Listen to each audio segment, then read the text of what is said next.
মুখা মই ঠিকছে পঢ়িম। কবি যোগ্য ফুকন। পিতাই তই ক'লেই হ'ব নে কিটো? পইচা পাতি নাই, তই আকৌ পঢ়িব নালাগে। ঠিকা ঠুকুলি নহ'লে বেহা বেপাৰকে ক, পাৰিলে চাকৰি এটাকে বিচা।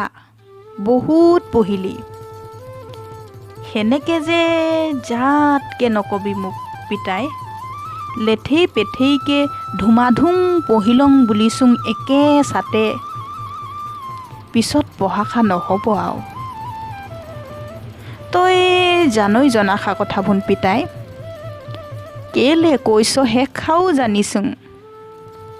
মোক পইচা পাতি দি দি যি বুলিলো আমোৱালে তোৰ, সেখাও জানিছোং।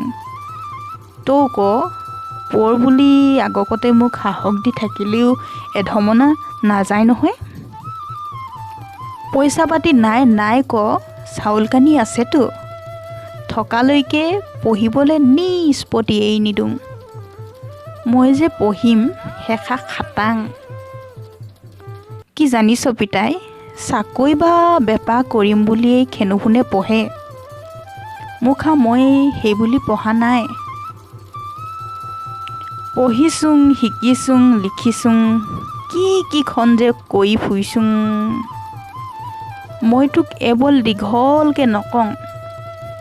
নিজ বুলি ঠাই থুই হোৱাকে, নোকৌ সহায় হোৱাকে, শিকোং বোলা তোক শিকাব পৰাকে দিন ৰাতি কষ্ট কৰি ফুৰিছোং। তই জানইচোন পিতাই, থুই ঠাই বুলিবলৈও আমাৰ ডাঙৰ মানুহ এতিয়াও নাই। নাই যে নাই, এটিও মন্ত্ৰী নাই। তাহানিও সুমিথিয়া টেঙা বাৰীভোন গ'ল। চাহপাতৰ বাৰীভোন কিমান দিনলৈ বা চিকন হৈ থাকে নাজানিছোং। দুশ্ৰেণীমান ক'বাত গৈ নপঢ়িলেও নাই।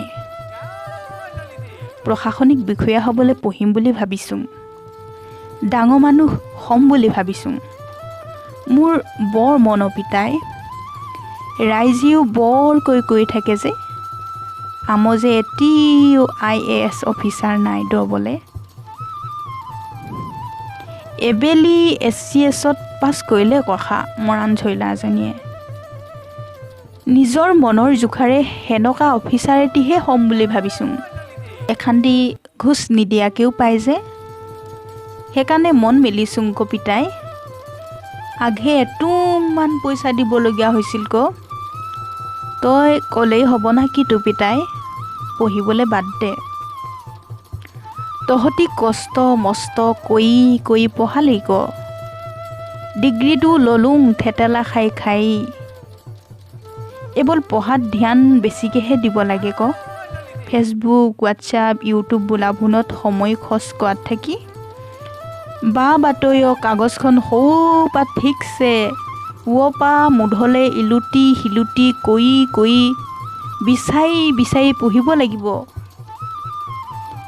LP স্কুলীয়া দিনৰ পৰা ডিগ্ৰীলৈকে কথাবোৰ জনি মাৰি পঢ়িব লাগিব। পঢ়া আৰু লিখাত থাকি বেছিকৈ ভাবিব লাগিব। লোকে কচিং লয়, মুখা ময়ো পালে ল'ম। ল'লেও নল'লেও মুখা মই ঠিকছে পঢ়িম, ঠিকছে লিখিম, ঠিকছে ভাবিম। ধন্যবাদ।